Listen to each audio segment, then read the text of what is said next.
작년에는 우리나라도 기상이변이 굉장히 많았고 또 비가 많이 왔잖아요. 그렇죠? 뭐 올해도 비가 많이 올 거라고 예상하고 있어서 되게 걱정이 되는데, 우리나라뿐만이 아니라 작년엔 전 세계적으로 이 기상이변, 이상기후로 굉장히 온 지구촌이 몸살을 앓았어요. 특히나 유럽 쪽에 기록적인 가뭄과 폭염으로 인해서 굉장히 많은 사람들이 죽거나 또 신음하는 그런 작년 한 해였습니다. 그래서 유럽 곳곳에서 강물이 마르면서 강들에서 이런 돌들이 이제 수면 위로 나타나기 시작했어요. 사진 한번 보여주시겠습니까? 네. 네. 뭐 글자가 써 있죠. 네. 이게 강 바닥에 있는 돌인데, 이게 이제 물이 마르니까 이 돌들이 이제 드러나는 거예요. 이게 독일이나 아니면은 뭐 유럽 곳곳에 강들에 이런 돌들이 있는데, 이제 이런 돌들을 뭐라고 하냐? 헝거스톤이라고 한답니다. 헝거스톤. 그러니까 말 그대로 배고픔의 돌, 슬픔의 돌이라는 이름을 가지고 있는 이 돌이에요. 그래서 이 돌들이 이제 유럽 곳곳에 있는데, 아까 전에 봤던 저 돌이 제일 유명한 돌이랍니다. 저게 1616년도에 체코의 엘베라는 엘베강에 이제 엘베강 유역에서 사람들이 제작을 해가지고 물에다가 이제 둔 건데, 물바닥에 둔 건데, 이 아까 돌에 쓰여졌던 글이 문구가 어떤 문구냐면, 내가 보이면 울어라 라는 뜻이 쓰여져 있대요. 내가 보이면 울어라.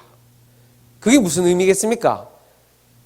지금도 물은 너무 중요하지만, 옛날 그 1600년대부터 돌에다가 저 돌이 드러날 때마다 저 돌에다가 연도를 써놨어요. 가물었던 그 해, 뭐 1600 몇 년, 1800 몇 년, 뭐 1900 몇 년 이렇게 써놨는데, 저 돌이 드러날 때마다 극심한 가뭄과 함께 많은 사람들이 죽어나가는 겁니다. 그래서 저게 헝거스톤이거든요. 배고픔의 돌, 슬픔의 돌이거든요.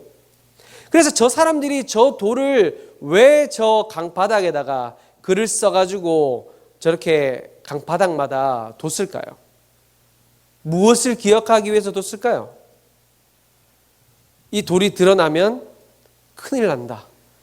이 돌이 드러났다는 것은 이제 강이 말랐다는 거고, 우리는 물을 못 먹으니까 이제 큰일 났다라는 것을 기억하기 위한 것도 있지만, 또 다른 한편으로는 뭐겠습니까? 그만큼 물을 아껴야 하고 환경을 아껴야 하고, 이 지구를 더 이상 병들게 해서는 안 된다라는 것을 계속해서 기억하기 위해서 저 돌을 강바닥에다가 둔 것이죠. 그래서 작년에 저 돌이 강바닥에서 드러나면서 기후위기, 환경오염에 대한 경각심이 전 세계적으로 막 이제 일어났어요. 그런데 우리 사람들은 어떻습니까? 금방 잊어버리잖아요. 그렇죠? 그때는 작년에 강남에 물난리가 나가지고 사람들이 죽어나가고 그런 일들이 있을 때, 그때는 뭐 하수 그 처리를 잘 해야 된다, 물을 잘 반지하 같은 거 조심해야 된다 한데, 우리가 또 1년이 지나고 난 뒤에는 또 그때 일이 점점 이제 가물가물해지는 겁니다. 참, 그래서 우리가 다시 이런 것들을 잊지 않기 위해서 기억하는 것, 이건 너무나 중요한 것 같아요. 잊지 않고 항상 기억하고, 또 우리만 기억하는 것이 아니라 어떻게 합니까? 우리 후손들에게, 다음 세대들에게 가르치고 전수하는 것, 그건 너무나 중요한 거죠. 우리만 알고 있어 봐야 그건 아무런 쓸모가 없잖아요. 그렇죠? 다음 세대들에게 알리고 가르쳐서 지금 일어났던 이 사고, 이 일들이 다시는 일어나지 않도록, 또 지금 일어났던 이 좋은 일들이 과거에도 계속 일어날 수 있도록 만드는 것이 지금 이 시대를 살아가고 있는 저와 여러분들의 중요한 과제라는 것이죠. 오늘 말씀에서는 이제 요단강 건너기를 다 마치게 된 이스라엘 백성들의 모습이 등장합니다. 그래서 말씀에서 그 모든 백성이 요단을 건너기를 마침에라고 이야기하면서 이제 하나님께서 주시기로 하신 가나안 땅으로 모든 이스라엘 백성들의 발이 이제 내디뎠어요. 가나안 땅에 요단강을 건너면서 가나안 땅에 이제 발을 내디뎠습니다. 이스라엘 백성들이 이 요단강을 다 건너서 가나안 땅으로 들어왔지만 아직까지 하나님의 언약궤는 요단강 한가운데 서 있었어요. 그때 하나님께서 여호수아에게 말씀하십니다. 너는 각 지파에서 한 사람씩 모두 12명을 뽑아 세워라. 그리고 그들에게 요단강 한복판 바로 제사장들이 서 있는 곳에서 12개의 돌을 가져와 오늘 밤 너희가 진칠 곳에 갖다 두라 라고 그렇게 지시합니다. 그러니까 지금 요단강 한복판에 지금 그 언약궤를 지고 있는 제사장들이 밟고 있는 그 땅에서 큰 돌을 각 지파당 한 개씩 12개의 돌을 어깨에 메고 나오라는 거예요. 여호수아는 하나님의 명령을 따라서 이스라엘 12지파 중에서 한 사람씩 뽑아서 그들이 요단강 한복판에 들어가서 돌을 어깨에 메고 나오도록 지시했습니다. 그 돌이 꽤 컸던 것 같아요. 어깨에 메일 정도면은 굉장히 좀 규모가 있는 바위였던 것 같습니다. 그리고 여호수아는 또 다시 명령을 하는데 돌 12를 가져다가 이제 요단강 한복판에서 강 밖으로 돌을 12개를 가지고 왔잖아요. 이제는 돌 12개를 가지고 들어가서 지금 제사장들이 서 있는 언약궤가 서 있는 그곳에 돌 12개를 두라고 이야기하는 거예요. 그러니까 지금 두 군데에 지금 돌이 있잖아요. 그렇죠? 어디 있습니까? 강 한복판에 12개를 돌을 세우고 이제 강 밖에 돌 12개를 세운 거죠. 그렇게 모든 이스라엘 백성들이 다 요단강을 건너고 돌 12개를 가져 나오고 12돌을 그 강 한복판에다가 세우는 일을 마친 후에 마지막으로 하나님의 언약궤를 맨 제사장들이 요단강을 빠져나옵니다. 그들의 발바닥이 육지를 밟는 순간에 위에 멈춰 있었던 요단강이 다시 원래대로 이제 흐르기 시작했죠. 제사장들의 발이 육지를 밟는 순간 물이 원래대로 돌아온 이 사건은 마치 이것과 같은 것 같아요. 거룩한 왕의 땅에 들어갈 때 성문 앞에 가면은 어떻게 이야기합니까? 이제 왕이 행차할 때 어떻게 합니까? 문을 열어라 얘기하잖아요. 그렇죠? 문을 열어라 하면 성문을 쫙 열잖아요. 그렇죠? 그 다음에 왕이 성에 들어가면 이제 문을 닫잖아요. 마치 그것과 같이 하나님의 언약궤가 요단강에 들어설 때 요단강물이 쫙 열려가지고 하나님의 백성들이 그 요단강을 건너고 이제 하나님의 언약궤가 요단강을 건너기를 마치니까 다시 요단강이 닫히는, 그러니까 하나님과 함께 하나님의 백성들이 이제 하나님의 땅으로 이제 들어간 것이죠. 그런데 오늘 말씀에서 12개의 돌이 20절의 말씀과 같이 여호수아가 요단에서 가져온 그 12개의 돌을 길갈에 세우고 라는 말씀에서 같이 길갈에 12개의 돌을 세웠다라고 말씀합니다. 그리고 또 9절 말씀에 보면 여호수아가 또 요단 가운데 곧 언약궤를 맨 제사장들의 발이 선 곳에 돌 12개를 세웠더니 오늘까지 거기 있더라 라고 말씀하죠. 이렇게 하나님께서 돌을 세우라고 하신 이유가 무엇일까요? 돌을 세우라고 하신 이유가 뭘까요? 이 돌들의 의미가 무엇이었을까요? 요단강은 아마 수위가 높아졌다가 낮아졌다가를 반복했을 거예요. 이스라엘 백성들이 이 요단강을 건널 때도 수위가 엄청 높을 때 이스라엘 백성들이 요단강을 건넜잖아요. 그래서 수위가 높을 때는 그 요단강 한 가운데 있는 그 세워둔 12개의 돌이 보이지 않았을 겁니다. 물에 잠겨 있으니까. 그런데 수위가 낮아지면 우리가 아까 전에 봤던 것처럼 이제 돌이 드러나겠죠. 물 밖으로 드러나겠죠. 그렇게 돌들이 보일 때, 돌들이 이제 수면 밖으로 나와서 돌들이 보일 때 이스라엘 백성들 이제 후손들이 아버지나 할아버지에게 물어보는 거예요. 아버지, 저 돌이 뭡니까? 할아버지, 저게 뭡니까? 저 왜 저 돌이 12개 세워져 있습니까? 라고 물어봤겠죠. 그렇게 돌들에 대해 물어볼 때 하나님께서 그 물어보는 후손들에게, 자녀들에게 그 의미를 가르치라, 가르쳐주라, 말해주라 라고 이야기하는 겁니다.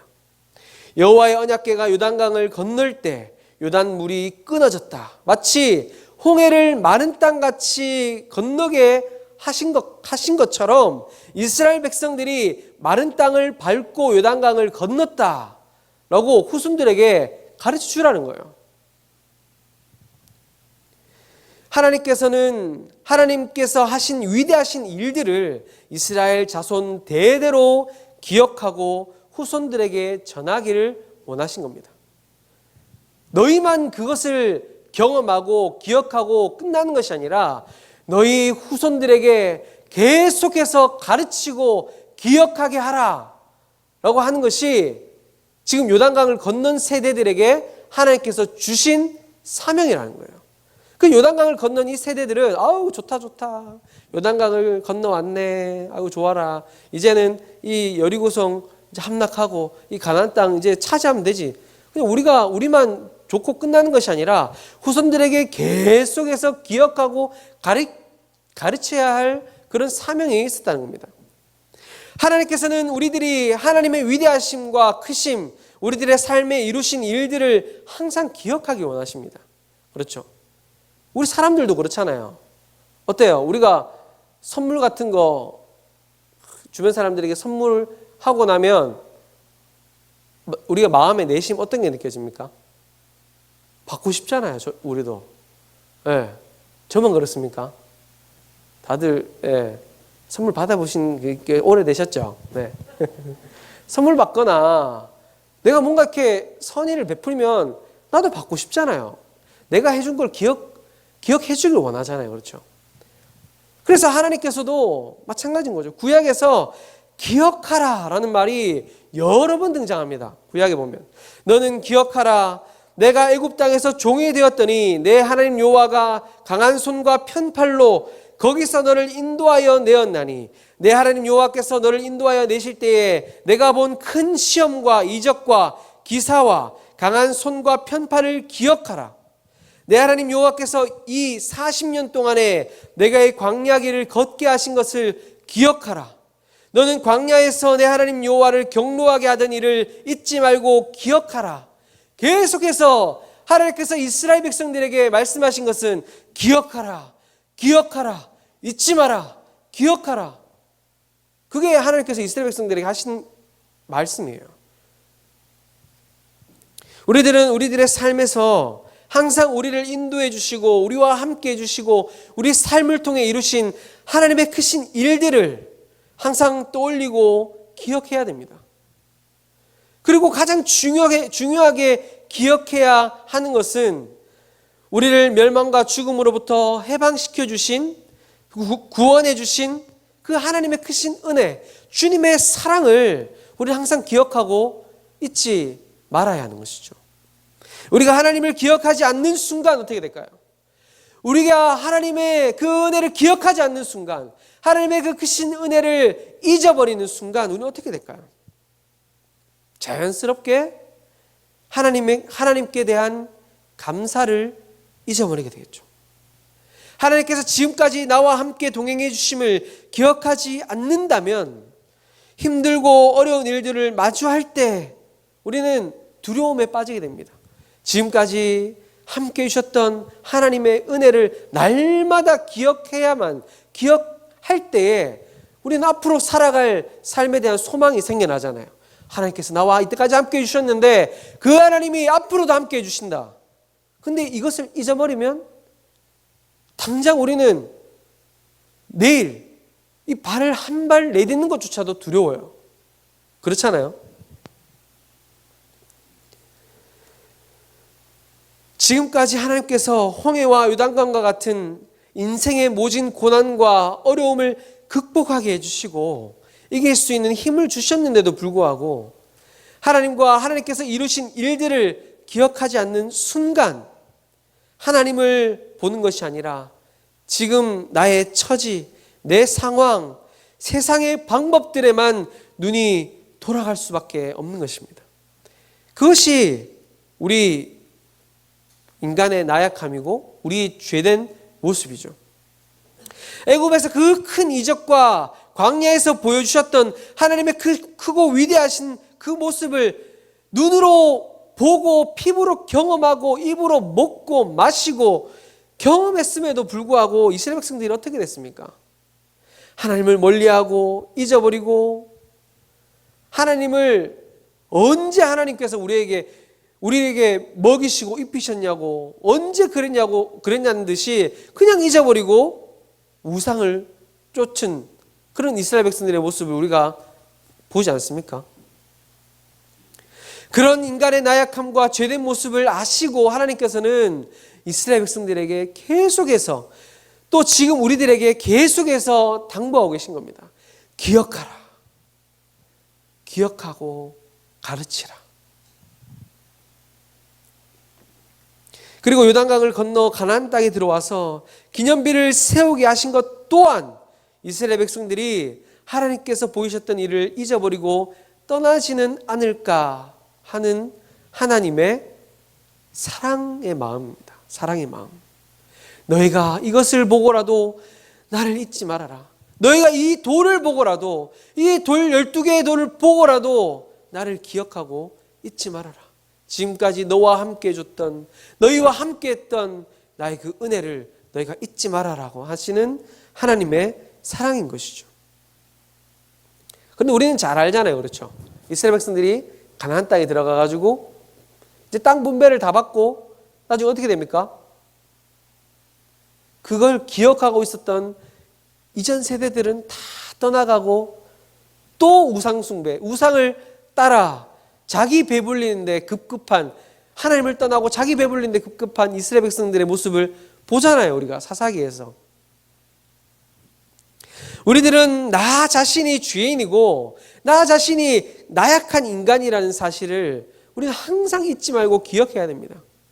그리고 하나님께서 나와 함께 해주시지 않고 은혜 주시지 않으면 나 자신은 미래가 없는 절망적인 삶이 된다. 하나님이 없이는 내 미래는 절망적인 미래가 될 수밖에 없다라는 사실을 우리는 항상 기억해야 되는 거예요. 그렇기 때문에 우리들은 하나님을 항상 기억하고 하나님께서 동행하시고 나의 삶에서 이루신 일들을 다음 세대에게 바르게 전하고 가르쳐 줘야 하는 것입니다. 하나님께서는 우리가 그렇게 살기 원하시는 거예요. 오늘 말씀에서 기념비로 세워진 12개의 돌들은 결국 하나님께서 주시기로 약속하신 가나안 땅에서 이스라엘 백성들이 하나님을 잊지 않고 기억하기를 원하시는 그런 이스라엘 백성들을 생각하시는 하나님 아버지의 마음, 하나님 아버지를 잊지 않기를 원하시는 하나님 아버지의 마음, 하나님 아버지의 사랑인 것입니다. 이스라엘 백성들이 하나님께서 자신들의 앞에서 그리고 자신들과 동행하시며 이루신 일들을 또 세워진 기념비를 보면서 잊지 않고 기억할 때 그리고 그 일들을 후손들에게 바르게 가르치고 그 일들이 전해져 내려갈 때 그 일들을 통해서 땅의 모든 백성에게 여호와의 손이 강하신 것을 알게 하며 너희가 너희의 하나님 여호와를 항상 경외하게 하려 함이라 라고 말씀하시는 것이죠. 이스라엘 백성들이 하나님을 잊지 않고 기억할 때 하나님의 크신 손이 그 강하신 손이 높임받게 되고 하나님의 크심이 하나님의 그 영광이 드러나게 된다라고 말씀하시는 겁니다. 이스라엘 백성들은 그 돌들을 볼 때마다 자신들에게 이루신 하나님의 일들을 떠올렸을 겁니다. 그리고 하나님의 위대하심을 찬양했을 겁니다. 그리고 세상 사람들은 그 돌들을 볼 때마다 어땠을까요? 그 돌들을 보고 하나님을 바르게 섬기는 이스라엘 백성들을 볼 때마다 그 돌들을 볼 때마다 야, 이스라엘의 하나님은 이스라엘 백성들을 애굽에서 구해내신 하나님이시지. 이스라엘의 하나님은 저 홍해를 마른 땅같이 건너게 하신 하나님이시지. 이 요단강을 갈라서 건너게 해주신 그 하나님이시. 저 하나님이야말로 진짜 강한 신이야 라고 세상 사람들이 그 이스라엘 백성들을 볼 때, 그 돌들을 볼 때 하나님을 높이지 않았겠습니까? 이처럼 위대한 역할을 감당한, 이처럼 위대한 역할을 감당한 기념비가 또 어디 있을까요? 그 돌 자체, 그 돌 바라볼 때 하나님을 높이게 되는 그 위대한 기념비가 또 어디 있을까요? 근데 지금도 이 기념비가 있어요. 어디 있을까요? 그걸 볼 때마다 하나님이 드러나고 그걸 볼 때마다 하나님이 높임받게 되는 그 기념비가 있습니다. 어디 있을까요? 네. 자, 제가 한 번씩, 제가 항상 이 가슴에 손을 얹으라고 잘하는 것 같은데, 네. 가슴에 손을 얹어 볼까요? 네. 네. 가슴에 손 얹으신 분 머리에 손 얹어도 괜찮고요. 네. 하나님의 기념비. 바로, 자, 저를 따라해 볼까요? 바로, 네, 크게요. 바로 접니다. 네. 바로 우리예요, 우리. 네, 이제 손 내려주셔도 됩니다. 네. 바로 우리가 하나님의 기념비죠. 바로 우리가 하나님의 기념입니다. 왜 우리가 기념일까요? 우리들은 죄를 짓고 하나님을 떠났던 죄인이 아닙니까? 죄인. 그렇죠? 우리는 태생부터 하나님의 적이고 하나님과 우리 원수의 관계죠. 우리들은 원래 죄인으로 태어나서 죄인으로 살다가 멸망받을 수밖에 없는 존재 아닙니까? 근데 그런 우리를 위해서 주님이 이 땅에 와주시고, 그런 우리를 위해서 주님이 죽어주시고 사망 권세를 이기시고 부활해 주셨잖아요. 누굴 위해서요? 저와 여러분을 위해서요. 저와 여러분을 볼 때 어떤 생각이 들겠습니까? 나 같은 놈을 위해서 주님이 죽어주셨구나. 나 같은 놈을 위해서 주님이 이 땅에 와주시고 하나님의 아들이신 그분이 나를 위해 죽어주셨구나. 그리고 나를 위해 주님이 사망 권세를 이기시고 부활해 주셨구나. 우리를 볼 때 주님이 드러나잖아요. 그렇죠? 우리를 볼 때 주님이 드러나기 때문에 우리는 하나님의 기념비라는 것입니다. 우리를 볼 때, 세상 사람들이 우리를 볼 때 어때야 되겠습니까? 저분이 바로 저 사람이 바로 하나님을 믿는 자구나. 저 사람이 바로 예수 그리스도의 제자구나. 우리를 통해서 세상 사람들의 입술에서 하나님이 높임받게 되고 예수 그리스도가 찬양받게 되는 것, 우리 때문에 그렇게 된다는 것이에요. 그렇기 때문에 우리가 뭡니까? 하나님의 기념비라는 것이죠. 하나님의 기념비로서 나라는 존재는 그런 존재라는 겁니다. 오늘 말씀 24절 말씀 우리 같이 한번 읽어볼까요?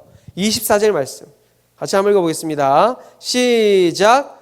이는 땅의 모든 백성에게 여호와의 손이 강하신 것을 알게 하며 너희가 너희의 하나님 여호와를 항상 경외하게 하려 하심이라 하라. 아멘. 바로 우리들의 존재를 통해서 하나님의 강하신 손이 드러나야 하는 것입니다. 그리고 우리들을 볼 때 나 자신도 내 주변 사람도 여호와 하나님을 찬양하며 경배하게 돼야 된다는 것이죠. 그렇기 때문에 우리들은 항상 나 자신을 볼 때 하나님의 위대하심을 기억하고 나를 구원해 주신 하나님의 사랑을 생각해야 되는 것입니다. 하나님을 찬양해야 되는 것이죠. 나를 볼 때 막 찬양이 나와야 돼요. 내 자신을 볼 때. 나를 볼 때 참 나는 왜 이래? 내 모습 왜 이래? 이게 아니고 나를 볼 때 나는 비록 겉모습은 볼품없지만 비록 난 공부는 많이 못했지만 나는 나를 위해 주님께서 죽어주신, 나를 위해 주님께서 목숨 바쳐주신 그런 위대한 존재야. 나를 볼 때 그런 찬양이 나와야 되는 것이죠. 그 사랑을 기억할 때 우리들은 하나님을 찬양할 수 있고 하나님께 기도할 수 있고 하나님만에 의지할 수 있고 하나님께서 주신 참된 자유와 평안을 누리며 살아갈 수 있는 것입니다. 그리고 더 나아가서 세상 사람들이 우리들을 볼 때 하나님의 위대하심을 생각하고 하나님을 알 수 있도록 우리가 그렇게 하나님의 기념비로서 삶을 살아내야 되는 것이죠. 그런데 우리가 하나님의 기념비로서 우리의 삶을 잘 살아내는 것, 그것도 너무 중요하지만 우리의 삶을 볼 때, 우리의 모습을 볼 때 주님께서 날 위해 죽으셨구나, 나는 그런 존재구나 라고 우리가 기뻐하고 감사하고 찬양하는 거, 이것도 중요하지만 또 뭐가 중요하다고 아까 말씀드렸습니까? 이스라엘 백성들에게 기억하라고 말씀하시면서 또 그 세대들에게 하나님께서 맡기신 사명이 있어요. 뭡니까? 가르치는 거죠. 다음 세대들에게 가르치는 것. 하나님의 기념비로서 우리들은 다음 세대를 바르게 세워야 할 사명이 있습니다. 바르게 세워야 할 사명. 우리는 신앙의 스토리를 세워야 돼요. 지금 한번 보십시오.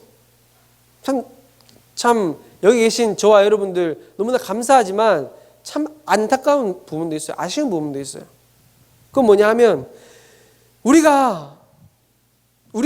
은혜의 자리에 나왔잖아요. 우리는 은혜의 자리에 나왔지만 우리 다음 세대들은 이 자리에 함께하지 못한다는 것이 너무나 아쉽습니다.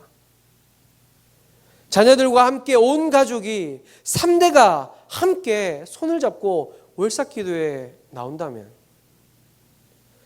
우리 다음 세대들과 함께 단기 선교에 가고 다음 세대들과 함께 전교구 수련회에 참여해서 찬양하고 기도하고 다음 세대들과 함께 온 3대가 4대가 함께 금요 성령 집회에 나와서 찬양하고 말씀 듣고 기도하면, 또 우리 다음 세대들이 부모들의 그 눈물을 흘려 기도하는 그 모습을 보게 된다면 그 가정이 어떻게 되겠습니까? 그 다음 세대들이 어떻게 될까요? 망할까요? 아니요. 하나님이 책임져 주시리라 믿습니다. 하나님이 그 가정을 책임져 주시지 않겠습니까? 기도하고 하나님을 찾고 부르짖는 그 가정을 하나님께서 책임져 주시지 않겠습니까? 하나님을 찾고 주님 앞에 주님의 옷자락을 붙들고 눈물로 통곡하며 주님을 찾는 그 청년 세대들을 하나님께서 책임져 주시지 않겠습니까? 당연히 책임져 주시겠죠. 우리가 해야 될 일이 뭡니까? 우리 은혜 받는 거 그거 중요하죠. 그런데 다음 세대들에게 가르쳐야 돼요. 다음 세대들을 손을 잡고 이 은혜의 자리에 나와서 앉혀야 됩니다. 그 일들을 감당할 수 있는 저와 여러분들 될 수 있길 소망합니다. 그 은혜의 자리를 경험하게 만들고 하나님의 은혜를 가르치고 하나님의 은혜를 보여주는 그런 저와 여러분들이 다 될 수 있길 소망합니다. 하나님을 믿는 사람이라고 하면서도 삶에서 하나님이 드러나지 않는다면, 세상 사람들이 그리고 우리들의 자녀들이 우리의 삶을 볼 때 도저히 하나님께서 함께 하시는 것과 하나님께서 일하신다는 것을 보지 못한다면, 그러면 우리들의 삶을 돌아봐야 돼요. 내 자녀들이, 내 다음 세대들이 우리의 모습을 볼 때 하나님의 은혜를 보지 못한다면 우리는 우리의 삶을 다시 돌아봐야 됩니다. 예전에는 주변 사람들이 내 삶만 봐도 은혜를 받고 위로를 받고 하나님을 찬양했었는데, 이제는 오히려 나쁜 영향을 미치고 나 때문에 주변 사람들이 더 절망과 근심과 걱정에 빠진다면 내가 하나님을 기억하지 못하는 삶을 살고 있지 않은가, 하나님을 드러내지 못하는 삶을 살고 있지 않은가, 우리는 정말 점검하면서 하나님 앞에 눈물로 기도해야 되는 겁니다. 우리 모두가 하나님의 위대하신 기념비로서 삶에서 하나님을 드러내고 하나님을 향해서 찬양하고 하나님을 높이는 저와 여러분들 될 수 있길 소망합니다. 그리고 우리만 은혜 받는 것에서 그치는 것이 아니라 정말 우리의 모습을 통해서 우리 다음 세대들이 우리의 모습을 볼 때, 하나님을 믿는 것은 저런 것이구나, 은혜 받는 것은 저런 것이구나. 하나님을 위해 사는 것은 저런 것이구나. 라는 것을 우리의 삶을 통해서 볼 수 있게 되길 소망합니다. 그리고 또 다음 세대들의 손을 잡고 이 은혜의 자리에, 기도의 자리에, 말씀의 자리에 함께 나와서 하나님의 은혜를 눈으로 목도하고 경험하게 되는 저와 여러분들의 삶이 될 수 있기를 주님의 이름으로 축원합니다.